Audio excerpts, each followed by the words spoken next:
RPN Provincial Stations. DZBS Baguio, DYKB Bacolod, DXXX Zamboanga, DXKO Cagayan de Oro, DXDX General Santos, DYKC Cebu, DZKI Iriga, DXKD Dipolo, DXKS Surigao, DXKP Pagadian, DXKT Davao, at DZRL Bata. RPN Provincial Stations. RPN Radio Philippines Network, Radyo Ronda, DZKI Iriga, member kapisanan ng mga broadcaster ng Pilipinas. The following program is a paid broadcast. Any comments, views, and opinions expressed therein are those of the speakers himself and does not necessarily reflect those of the management and staff of this station. Bareta Aksyon, asin informasyon, sari-sari, halo-halong bareta na napapanahon, aksyon na dapat inuton, asin mga informasyon na pwedeng pakinabangan kan mga namamanwaan.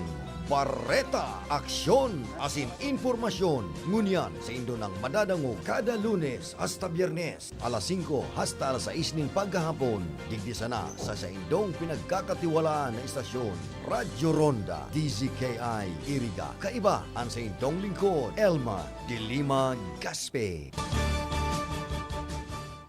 Ang tamang oras po, alas 5:05 na po ngunya na pagkahapon. Una naman po kita sa sarong oras na programa. Laban,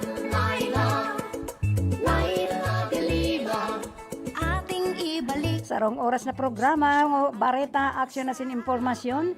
Every day po yan. Monday to Friday, alas 5 hasta alas 6 nin pagkabanggi. Ng Pilipino, tunay na pagbabago, walang Sa tuya po magkakaibanan ngunyan, nandyan po si Chief Engineer Abilin Don Tornalio.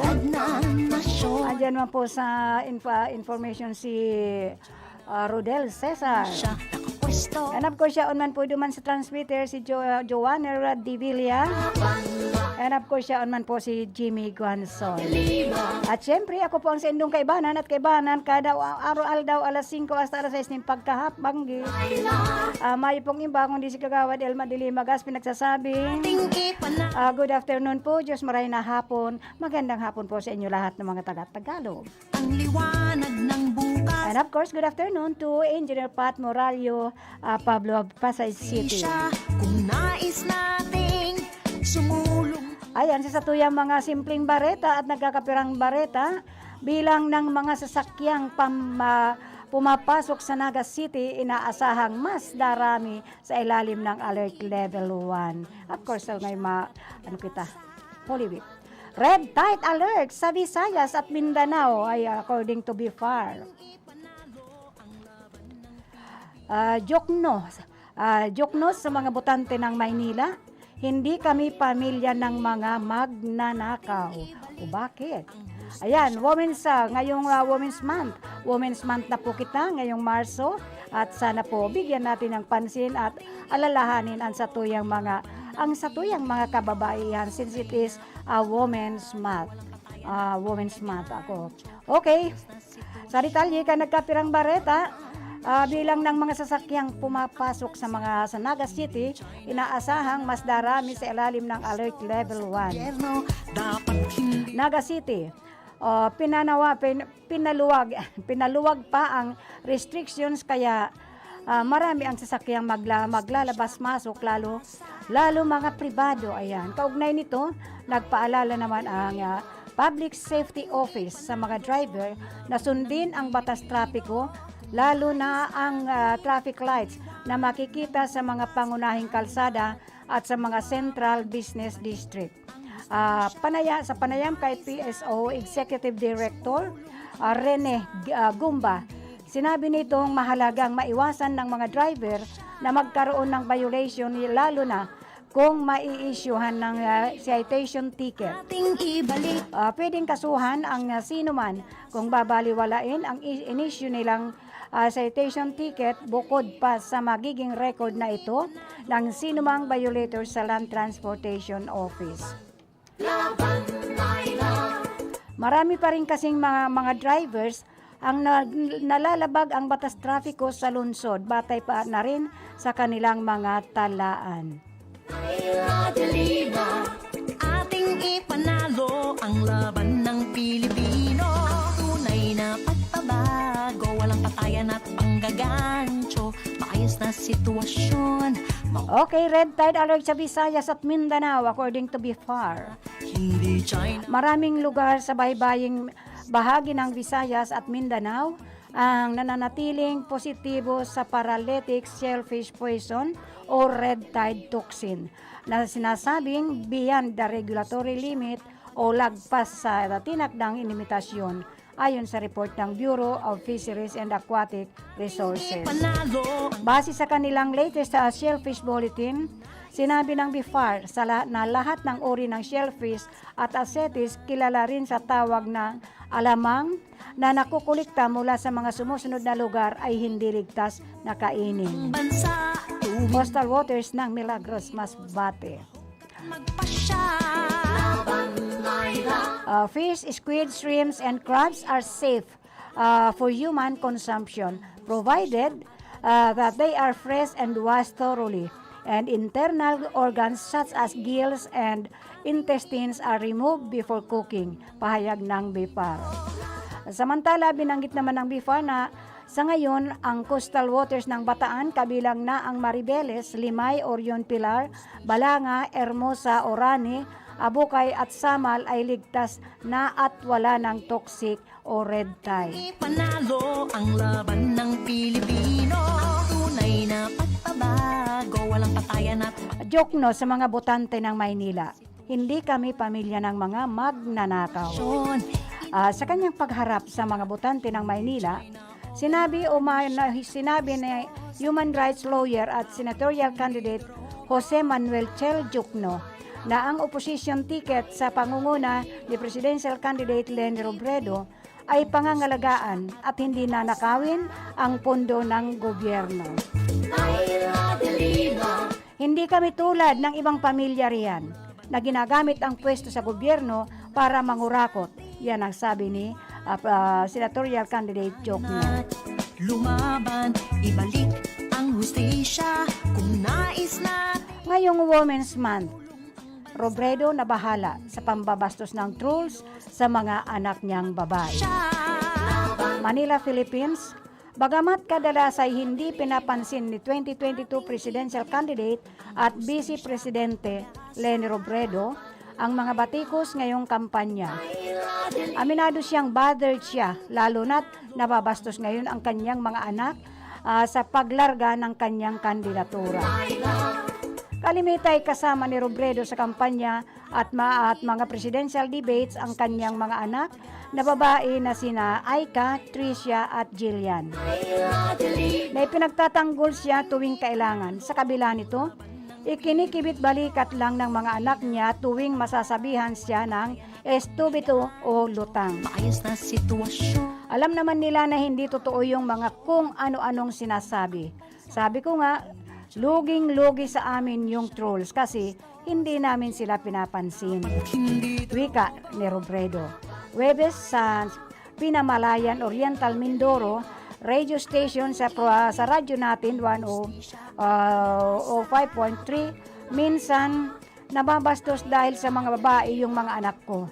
Nababader ako noon, pero yung pagka-brother ko, mas nagigilty ako kasi dahil sa akin nalalagay sila sa ganong posisyon pero hindi sila mismo, hindi nila pinapansin. Nais nating sumulong ang bansa tuwing Sinabi niya, ito isang araw pa lang matapos ang pagdiriwang ng Women's Month sa Sampaloc, Maynila, balwarte ng kapwa presidensya poll na si Manila Mayor Francisco Isko Moreno Dumagoso, kung saan nagkaroon ng flash mob na nananawagan laban sa karahasan, laban sa mga kababaihan. Panalo ang laban. Si Robredo ang nag-iisang babaeng kandidato sa pagkapangulo sa Mayo. Dati nang sinabi ni Pangulong Rodrigo Duterte na hindi fit maging presidente ang mga babae, dahilan para kondinahin ito ni VP Leni.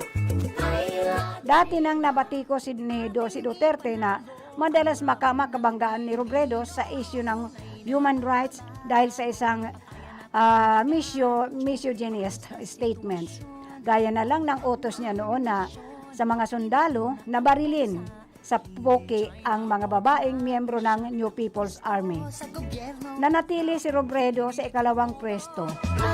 Sa inilunsad na pre-election surveys ng Pulse Asia nitong Enero 2022, kung saan nananatiling nasa numero 1 pwesto ang anak ng diktador at dating senador Ferdinand Bongbong Marcos Jr. Panalo ang laban ng Pilipino. Kung nais natin ang liwanag ng bukas, tayo na. So, ngunya na bulan na Marso, pigsiselebrar sa interong kinaban ang Women's Month. Sa Naga, pirming dakula ang espasyo na pinagtatao sa mga kababaihan takita nagtutubod sa tibay asin orag kan mga nagenya. Ibalik Kasabay sa selebrasyon kan mga kababaihan, ginibok ito sa People's Hall. Iuman ang selebrasyon kan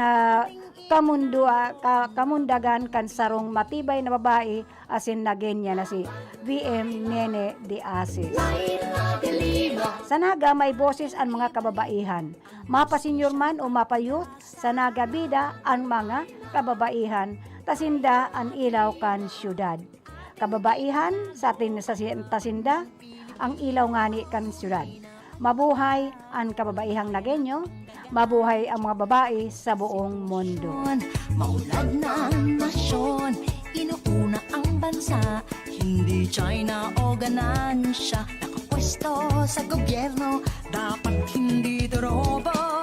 Laban, Laila, Laila de Lima, ating ibalik ang hustisya at pag-asa.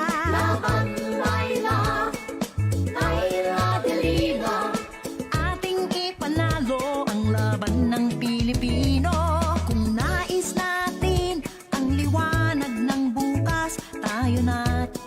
Pilipinas nakiisa sa panawagan sa mapayapang pagtatapos ng labanan ng Ukraine sa Russia. Kumilos, lumahok at magpasya. Laban, Laila, Laila de Lima, ating ibalik. Okay, firefighters work on a fire on a building after bombings on the eastern Ukraine town of Chugiv on February 24, 2022. Pilipino, As Russian armed forces are trying to invade Ukraine from several directions using rocket systems and helicopters to attack Ukrainian position in the south, the Border Guard Service said. Russia's ground forces on Tuesday crossed into Ukraine from several directions. Ukraine's Border Guard Service said hours after President Vladimir Putin announced the launch of a major offensive. Russian tanks and other heavy equipment crossed the frontier in several northern regions, as well as from the Kremlin-annexed peninsula of Crimea and south, the agency said. ating ibalik ang hustisya at pag-asa. Manila, Philippines, nakiisa na rin ang Pilipinas sa mga bansang nananawagan para sa mapayapang pagtatapos ng labanan ng Ukraine at Russia. Ayon kay Acting Presidential Spokesperson Carlo Nograles, umaasa ang bansa na mabilis na mariresolba ang gusot na dulot ng pananakop ng Russia sa Ukraine.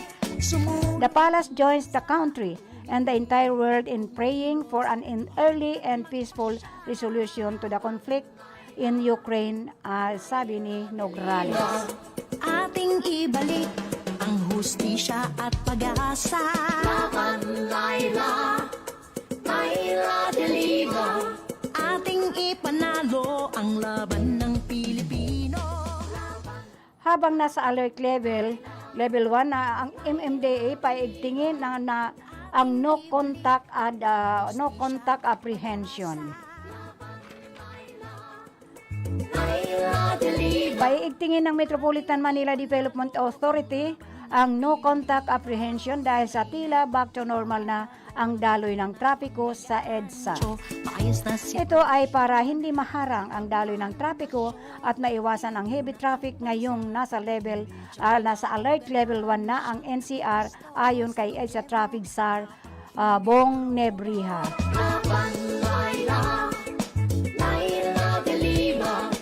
Ating ibalik ang hustisya at pag-asa. Ina-anticipate na natin na dadami na yung volume ng sasakyan sa EDSA. And with that, we will be intensifying yung no contact apprehension. Ang liwanag Traffic management will take priority over enforcement, ani Nebreha. ibalik Mananatili rin umano ang mga concrete barriers kahit pa mayroon mga aksidenteng kaugnay nito. kumilos. Matagal na tayong nagkaroon ng steel bollards dyan sa pababa ng tunnel at saka pababa ng flyover.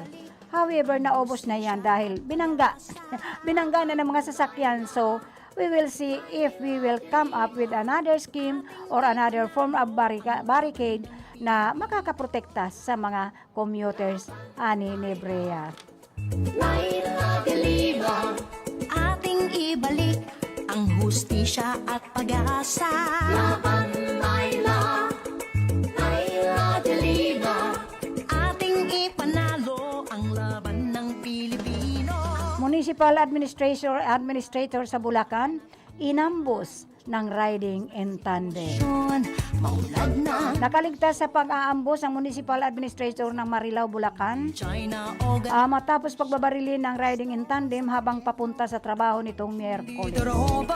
Ayon kay Colonel Romel Otsabe, Bulacan Police Chief, ang biktima na si Wilfredo de la Cruz Diaz, 54 years old, Siya at pag-asa. ay minamaniho ang kanyang puting Mitsubishi Montero sa kahabaan ng Tibagan Street sa Barangay Santa Rosa 2 nang lumapit sa bintana ng sasakyan ng biktima ang mga sospek at pinaulanan ito ng bala bandang alas 7 ng umaga. Lumaban, ibalik ang hustisya.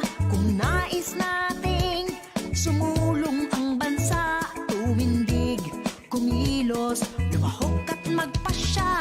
Laban, Laila, Laila de Lima. Ating ibalik Balita sa labas ng bansa, walang banta ng tsunami matapos ang malakas na lindol sa New Zealand, sabi ng Philbox. ating ipanalo ang Walang banta ng tsunami sa Pilipinas matapos yanigin ng 6.8 magnitude na lindol ang Kermadec Island sa New Zealand nitong Miyerkules ng gabi, ayon sa Philippine Institute of Volcanology and Seismology, the Philbox. No destructive tsunami threat exists based on available data. There is no tsunami threat to the Philippines from this earthquake, pahayag ng Philbox sa isang advisory initong Miyerkules. maulad ng nasyon. Inuuna ang bansa, hindi China o ganansya. Nakapwesto sa gobyerno. Sara Duterte nais itigil ang mga lockdown, magpo-focus sa pagbibigay ng trabaho pag naging vice presidente. Ating ibalik Nais ni Uniteam Vice Presidential Candidate at Davao City Mayor Sara Duterte Carpio na itigil ang mga lockdown at kawalan ng trabaho para sa mga Pilipino sanhi ng COVID-19 pandemic. natin. Sinabi ni Duterte Carpio na magpo-focus siya sa pagbibigay ng trabaho sa mga Pinoy sakaling manalong Vice President sa Mayo. Nais nating sumulong ang bansa, tumindig, kumilos, lumahok at magpasya. Laban, Laila, Laila de Lima. Ating ibalik ang hustisya at pag-asa. Laban, Laila, Laila de Lima. Ating ipanalo ang laban ng Pilipino. Laban, Laila, Laila de Lima. Ating ibalik Okay, bago natin palabanin, bago natin ipaglaban si Senator Laila de Lima, ay nanyugon muna natin ang sinasabi ni Lolo General Jaime Fabregas. Ako po si Jaime Fabregas. May iapot po ako sa Indo. Tano daw, ta sa bilog na istorya kang Pilipinas. Mayo pa, ni sarong Bicolano ang naging presidente. 5 na ang naging presidenteng gikan sa Central Luzon. Puon ki Ramon Magsaysay na taga Zambales. Ang mag-amang Diosdado Macapagal asin Gloria Macapagal Arroyo na halik man sa Pampanga. Ang mag-inang Cory asin Noynoy Aquino na haling Tarlac. Ang Ilocos Region na igwang mas dikit na numero ning mga butante kumpara sa Bicol. Nagibong magpagana nin tulong presidente. Si Elpidio Quirino, asin ang diktador na si Ferdinand Marcos na nagtukaw sa pwesto sa laog nin 21 taon. Dangan si Fidel Ramos, na tubong Pangasinan. Sa Katagalogan man, yaon si Manuel L. Quezon, nagigat sa Tayabas. Asin si Joseph Erap Estrada, na taga NCR.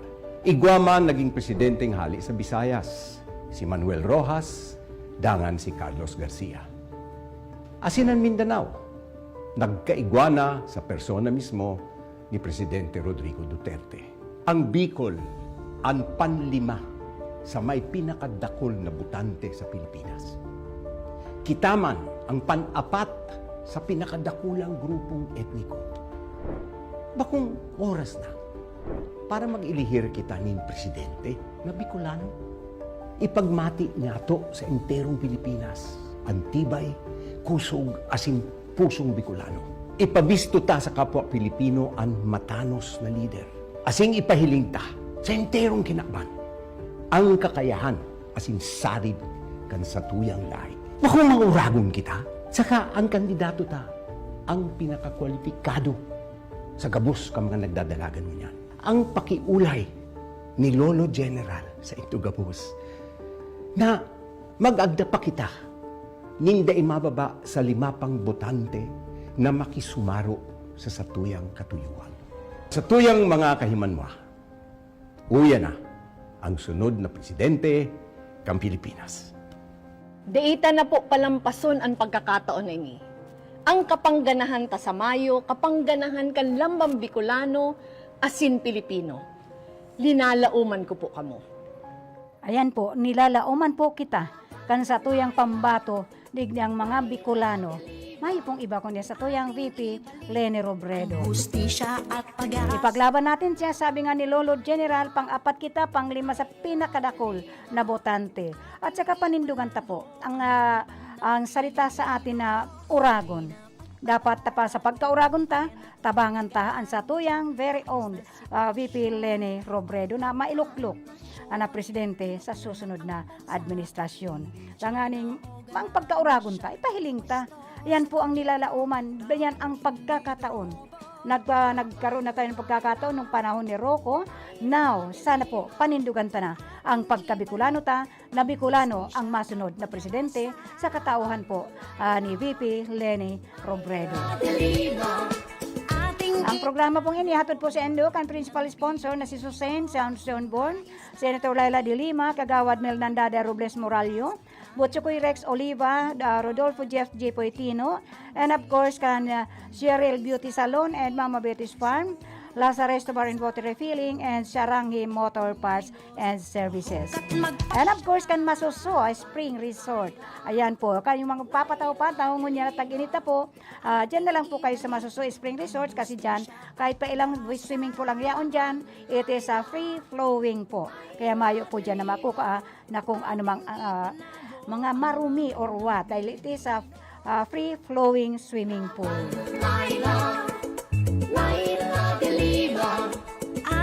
I would like to say hello to James Wally Osas of Nigeria and Vincent Peter Epi of Toronto, Muhammad Abmanan of Bangladesh, Muhammad Elsubi of Egypt, and of course ki Almi Amid El Nubay of Egypt also, and to Timor Can New Delhi, and of course ki Summerseed, na kumusta na po ang iyong pagkakaano-ano dyan, yung iyong fracture ni.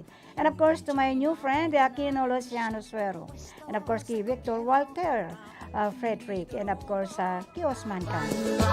And of course to Bat 6569. Hello to Maynard Kin Eli Ehidjo Balang. Extend my regards to all our Bat 6569. Kay Marilyn Arroyo Severa, and of course kay Merna Nadal, and Merna Lucenia, and of course kay Marilyn Alvar Orbon. Ang liwanag ng bukas, tayo na't lumaban, ibalik ang hustisya. hustisya. At tayo na at lumaban, ipaglaban natin ang ipinakulong na ni Duterte na si Senator Laila de Lima. Kahit siya pinakulong siya dahil gusto patahimikin, pero hindi siya kayang patahimikin. So, tuloy ang laban niya para magkaroon tayo ng hustisya at pag-asa ang ating bansa. Ang hustisya at Si pag-asa. Senator Laila de Lima na isang social justice and human rights champion. Ating ipanalo ang laban. Atin pong ipagtanga at atin pong tulungan, iluklok natin siya uli sa Senado. Tanganing matabangan kitang mga naaapi na walang kakampi kung paano ipagtatanggol ang sa atuyang mga sadiri nang dahil wala tayong nakakampi. Andyan po ang kakampi natin, si Senator Laila de Lima. Ang laban ng Pilipino, tunay na pagbabago, walang patayan at panggagancho, maayos na sitwasyon, maulad na nasyon, inuuna ang Gusto kong pasadahan ining ni Atong Angs isabong firm earns 3 billion gross income per month. Diyos Mal Yosef, ang yaman pala ng isabong na yan. Senators learn. Ito po ang napag-araman ng satuyang mga senador sa pag-iimbestiga po kanina, 1 oras pa lang po nakakalipas, pag-iimbestiga ng mga senador.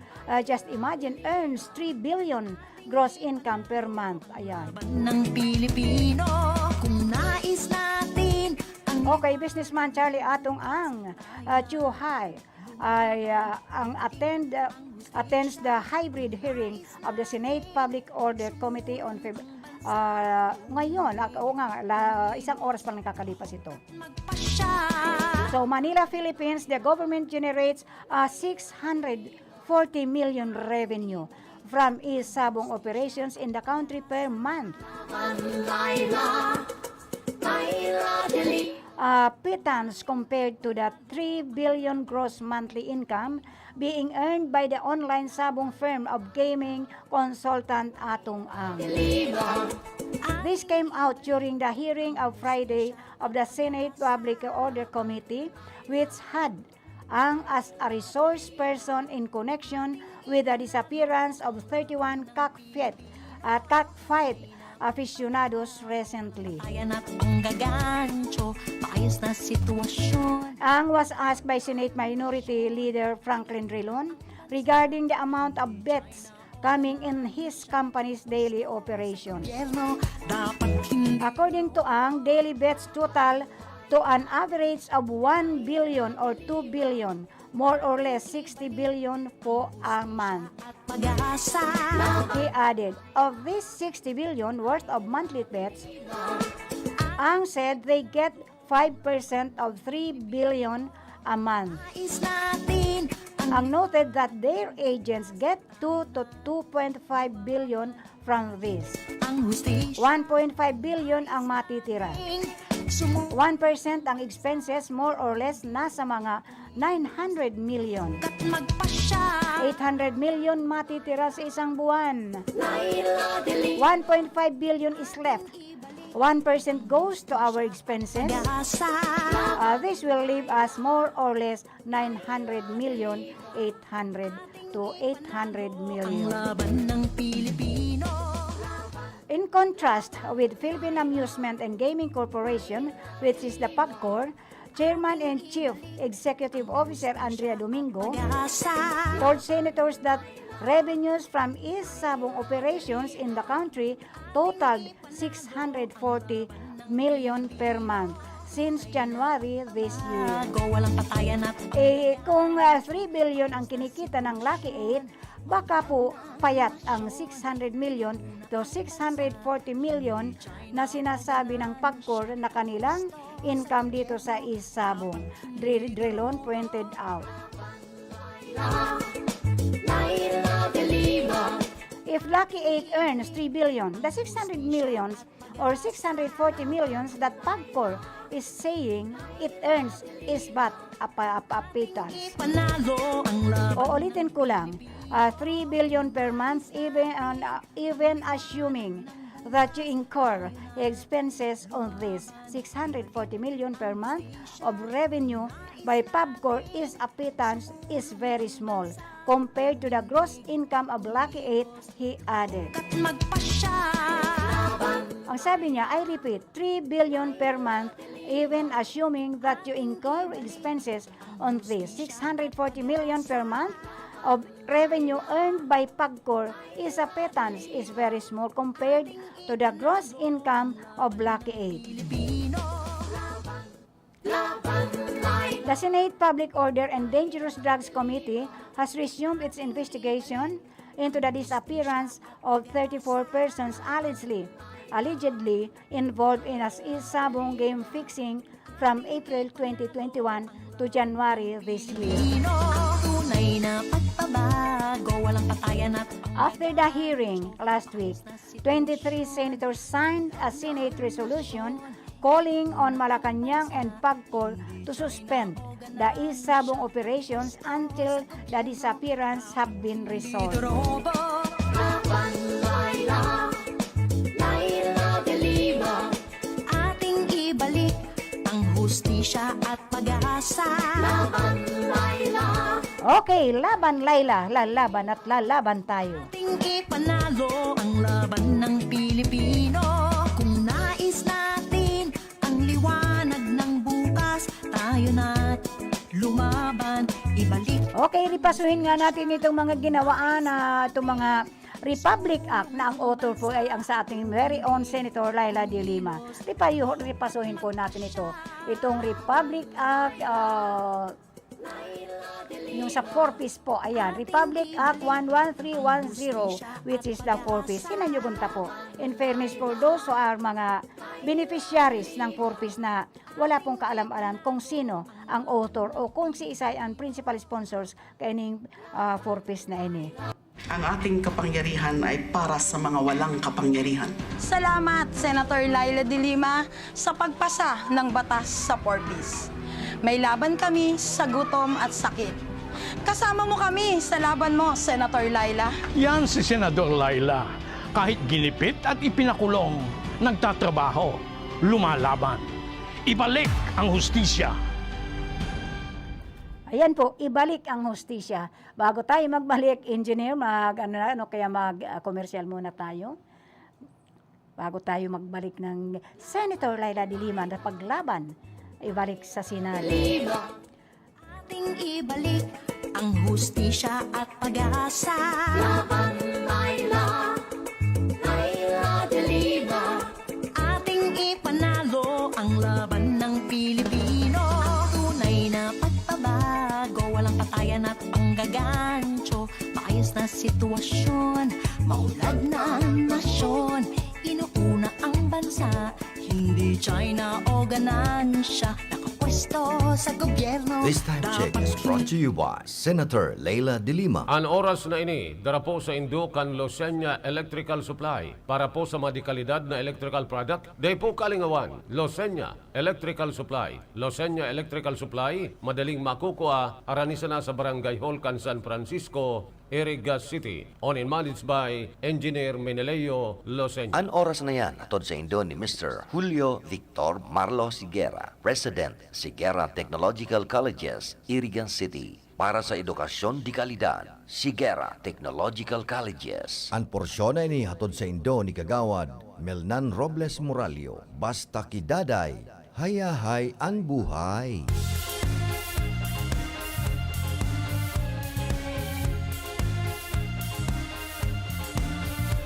Karapatan ng mga patay, aking ipaglalaban. Mga kababaihan, ang poprotektahan. Boses ng kabataan, aking pagkikinggan. Ating kalusugan, ang ingatan. Paglilingkuran ng mga irigen, magsisilbing magandang ihempo. Lagi kayong una sa puso ko, dahil kay Daday, hayay ang buhay.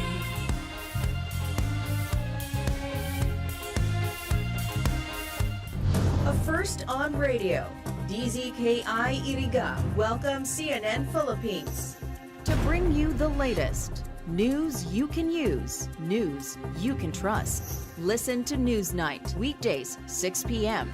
We now go above and beyond the headlines. Followed by Med Talk, Health Talk. We'll talk about how to keep ourselves healthy during the pandemic. Politics as usual. In this country, not everything really goes according to plan, and politics is as usual. Up close and more. Catch CNN Philippines Hour on DZKI Iriga.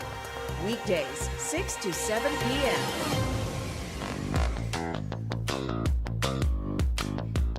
Nanlalabo na ba ang inyong mga paningin? O kailangan mo ng proteksyon laban sa radiation? Ano pa ang hinihintay nyo? Pumunta na sa The Vintage Optical. Ang optical para sa lahat. Visit us at the ground floor, Gaisano Capital, Barangay San Roque, Iriga City. We offer free computerized eye examination. Free frame. Lente lang ang babayaran. Starts at 999 complete eyeglasses with anti-radiation lens. The Vintage Optical, the widest selection of optical signature frames and sunglasses. The Vintage Optical, ang optical para sa lahat.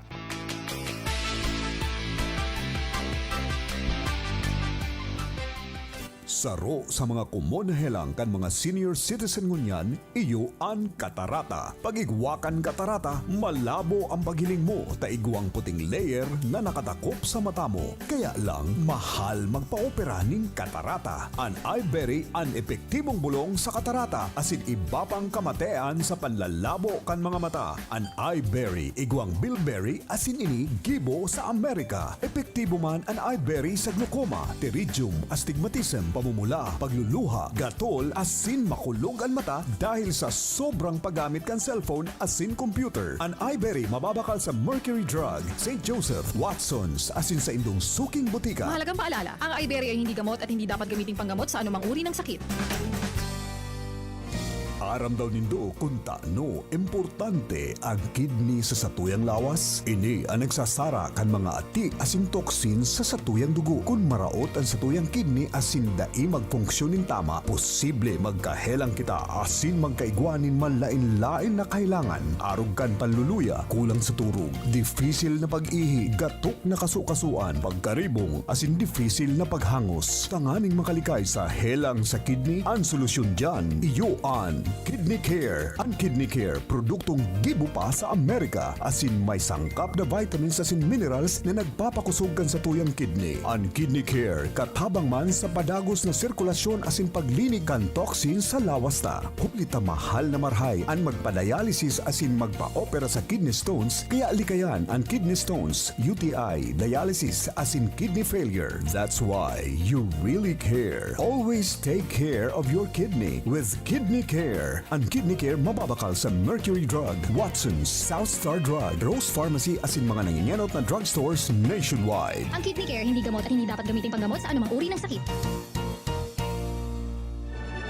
RPN Radio Philippines Network, Radyo Ronda, DZKI Iriga, member kapisanan ng mga broadcaster ng Pilipinas. Ang tamang oras po, alas 5:40 na po, ngunya na pagkahapon. Padagos po kita. Sa programang Bareta, Aksyon, Asin, Impormasyon. Parati pong sinasabi sa Satuya, ang Satuyang si Senator Laila de Lima na tuloy ang kanyang laban. Lalaban at lalaban siya. Hindi lamang sa kanyang paglaya, kundi para sa paglaya ng ating bansa. Yan po ang laging sinasabi ni Senator Laila de Lima. Lalaban at lalaban nang maipaglaban ang hustisya at ang ating bansa. Para sa kanyang paglaya, kundi para sa paglaya ng ating bansa. Paglaya mula sa karahasan, kadakol po kang gusto niyang palayain. Paglaya mula sa karahasan at mga patayan. Paglaya mula sa katiwalian na lalong nagpapahirap sa taong bayan. Paglaya mula sa pang-aagaw sa ating teritoryo. dahil sa pagsipsip sa dayuhan ng mismong mga taong nasa Malacanang. Paglaya po mula sa inustisya at kawalan ng pagpapahalaga sa buhay at karapatang pantao. Malimit po, yan ang laging sinasabi niya. Ilalaban niya, ating ibalik si Senator Laila de Lima sa Senado upang maipaglaban niya ang kanyang paglaya. Hindi lang ang kanyang paglaya, inuulit ko po, kundi ang paglaya ng ating bansa. Paglaya ng mga karahasan at mga patayan. Ngayon lang, ilan na naman ang mamatay? Yan mga kandidato po yan. Hindi pa nga kasagsagan ng kampanya, pero marami na po na namamatay. Kaya paglaya mula sa karahasan at mga patayan. Paglaya mula sa katiwalian nang lalong nagpapahirap sa taong bayan. Paglaya mula sa pang-aagaw sa ating teritoryo dahil sa pagsipsip sa dayuhan ng mismong nasa Malacanang. Paglaya mula sa inhustisya at kawalan ng pagpapahalaga sa buhay at karapatang pangtao. Yun po ang gustong ibalik ng ating senadora na si Senator Laila de Lima. Laila de Lima, ating ipanalo ang laban ng Pilipino. Kung nais natin ang liwanag ng bukas, tayo na't lumaban, ibalik ang hustisya. Kung nais nating sumulong ang bansa, tumindig, kumilos, lumahok at magpasya. Gusto ko pong bigyan ng daan ining news release and dispatch ni Senator Laila de Lima who slams Kalida's attack versus Comelec Rappler MOA on May Fools. Ito para po ito sa pag-ano niya ng para sa Comelec Rappler na MOA sa Mayo ng eleksyon.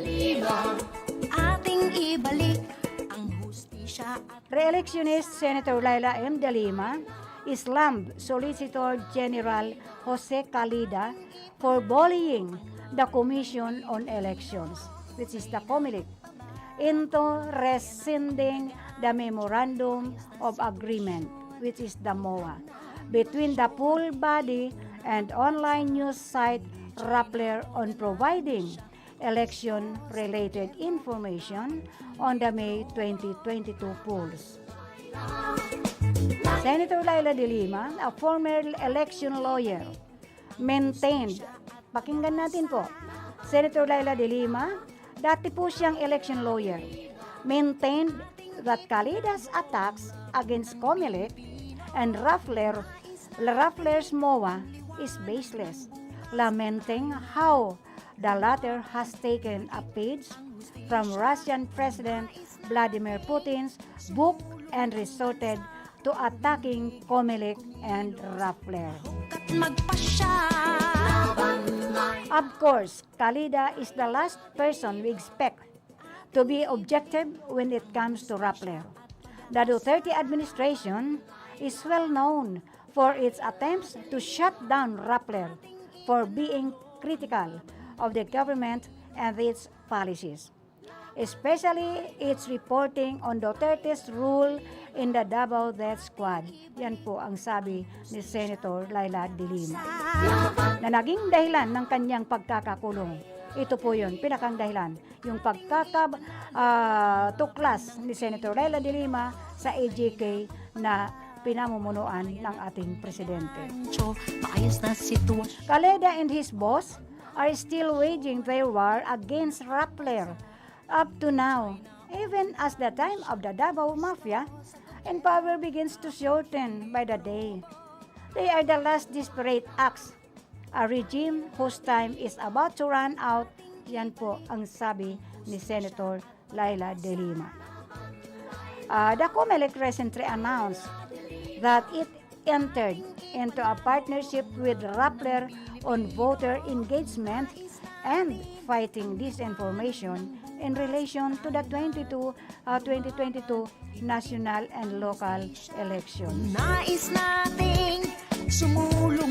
The full body reportedly said that Rappler committed its resources to help them disseminate information and engage the public. An online show, podcast, workshops, and seminars are also in the pipeline. Yan po ang statement ni Senator Laila de Lima. Caleda, in a statement, claimed that the MOA unlawfully gives Rappler, whom he alleged as a foreign entity, access to confidential data on registered voters and the power to decide the election. The Solicitor General further threatened to file a case in court to declare the nullity of the MOA. He said COMELEC has until March 4 to withdraw from the arrangement with Rappler. De Lima maintained that the MOA appears to be the regular agreement on cooperation entered into by COMELEC and its media partners during the election period, meaning said agreement is not exclusive to Rappler. It is doubtful that the Solicitor General even has the power to bring such kind of action against the COMELEC, which is an independent constitutional commission.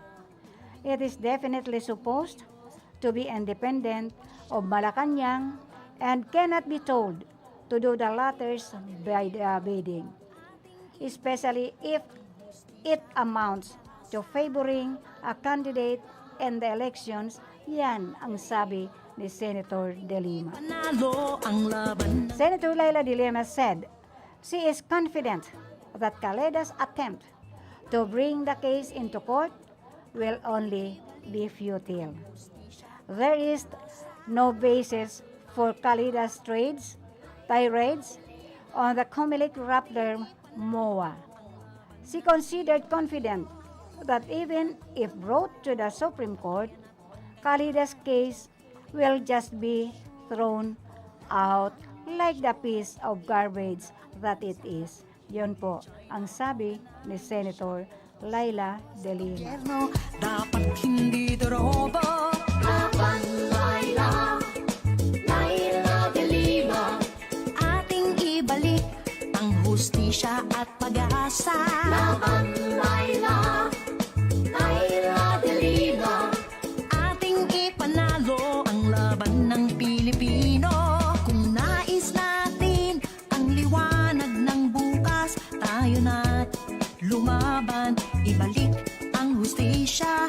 Kung nais nating sumulong ang bansa, tumindig, kumilos, lumahok. Ito pa, news release March 4, March 2022. Eli Buendia on De Lima's re-election bid, I hope that you win this. Rock icon Eli Buendia expressed his support for re-electionist Senator Laila De Lima, who is running a campaign from her detention quarters in Camp Crame, where she is unjustly incarcerated for the past 5 years. Buendia, who like De Lima, hails from Camarines Sur. Buendia is from Naga City, while De Lima is from Irigas City. Said he hopes that the lady senator secure a victory in the upcoming 2022 national election. Ang sabi ni Eddie Buendia, "Hi, Senator Laila De Lima. I just want to tell you how much I admire what you stand for, and I hope you kept fighting the good fight, and I hope that you win these coming elections. Thank you very much for your sacrifice," he said in an interview after the Robredo Pangilinan team campaign rally at the Iloilo Sports Complex last February 25.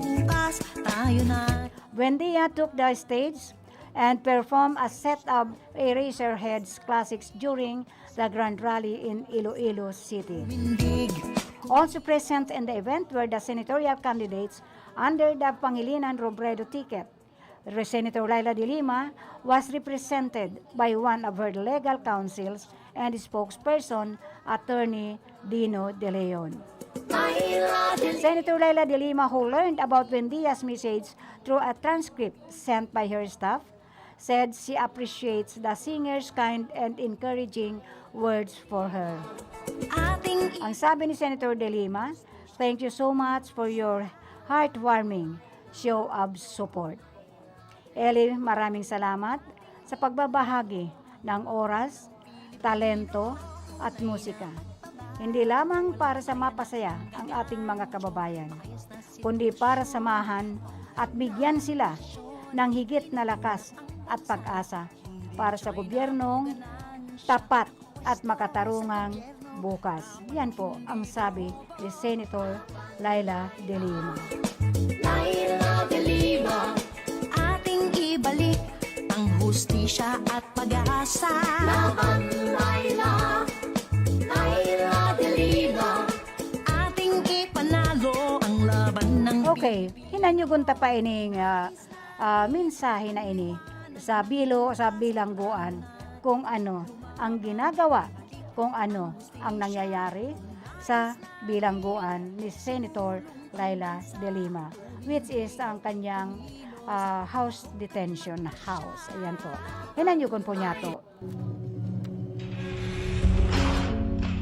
Kinakandado mula sa labas ang aking pintuan sa gabi. Ngayon, gaya ng 937 na gabing lumipas, ang bilangguan at ang bilanggo ay iisa. Sa aking paligid ay ang matayag na kwadradong pader na nagsisilbing balat ng aking katawan. Mula rito ang bawat pader sa bawat tahanan ay aking nadarama. Dama ko ang pagdampi ng init sa bawat hinga ng aking mga anak, ng aking mga apo. Ang lagablab ng mahinang hangin mula sa labi ng aking nanay.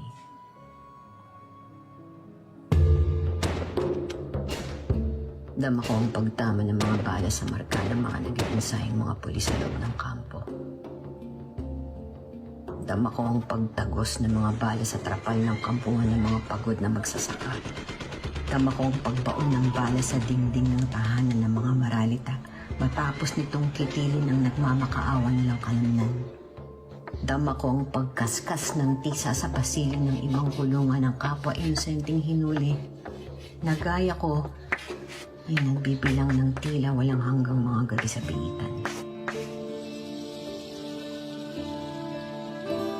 Sa ilalim ng aking talampakan ay ang sahig. Nagaya ng aking mga paa ay di makaalis sa kanyang tinitirikan. Ngunit gamay ang bawat yanig at dagundong sa sang tinapakan. Kapag ang yabag ay pagod at iilan, ito ay mula sa aking mga bantay. Masunurin, ngunit may pag-aalinlangan. Kapag ang yabag ay maingat at walang tigil na nariyan, ito ay mula sa mga mamamahayag, nagbibigay ngalan at mukha sa lahat ng pinaslang. Kapag ang yabag ay taimtim at malumanay, ito ay mula sa mga taong simbahan na nanalangin sa hustisya at kapayapaan. Kapag ang yabag ay madiin at magkakasabay, ito ay mula sa kabataan, mapanuri at may paninindigan. Kapag ang yabag ay tila walang katapusan, ito ay mula sa taong bayan, nag-aalsa, lumalaban. At ang langit, ang kalawakan ng universo sa ibabaw ay ang aking mga mata. Doon, ang inyong nakikita ay aking ring natatanaw. Ibinubunyag sa atin ang buwan ng lihim sa kanyang dalawang mukha.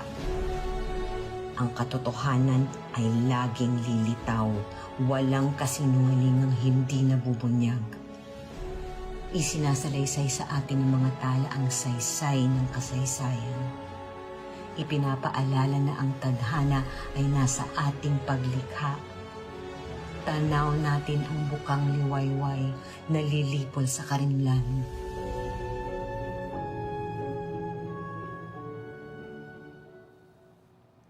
Ayan po. Yan po ang nangyayari sa Kulo, sa kanyang detention house. Napakahirap po ng kalagayan niya. Sobrang talagang kung mahina ang iyong kalooban, aatakihin ka ng depresyon. Pero never po na si Senator Laila de Lima nagpaapekto kang mga pahirap na ginigibo sa kanya kan sa tuyang administrasyon. Ang hustisya at pag-asa. So I would like to say hello and thank you to Jennifer Almasan, Helen Canoto, to Elsa Sepi, and of course to Keresio Casires, Samir C, and of course kay Kim Lauren. My love, Kim Lauren. Monica Perique, Mark Rodriguez Jr. and Osman Khan. Inuuna ang bansa. And of course kay Elizabeth Gaspe, Raquel de Lima Gaspe. Pwesto sa gobyerno, dapat hindi. And of course, kay Elsa Sepe and Suzanne Schönborn, our principal sponsor of this program. Ayan po, mag-ulay-ulay na po kitang magpapaaram. Hello kay Pat Moralio, si Pablo of Pasay City. And of course, to those who are watching via live streaming and listening to their transistor radio, maraming salamat po. Ang sa tuya pong mga nakaibanan sa technical side, andyan po si Sir Engineer Abilin Don Turalio, si Rodel Cesar sa information, andyan man po duman sa transmitter si Joanner Di Villa, and of course kaibanan si Jimmy Guanzon. At ako man po ang regular host ng programang Bareta Action as in Informasyon, nagsasabing thank you, God bless, and ako po si Elma de Lima Gaspe. God bless us all and good evening. Laila de Lima, ating The preceding program was a paid broadcast. Any comments, views, and opinions expressed therein are those of the speakers themselves and does not necessarily reflect those of the management and staff of this station.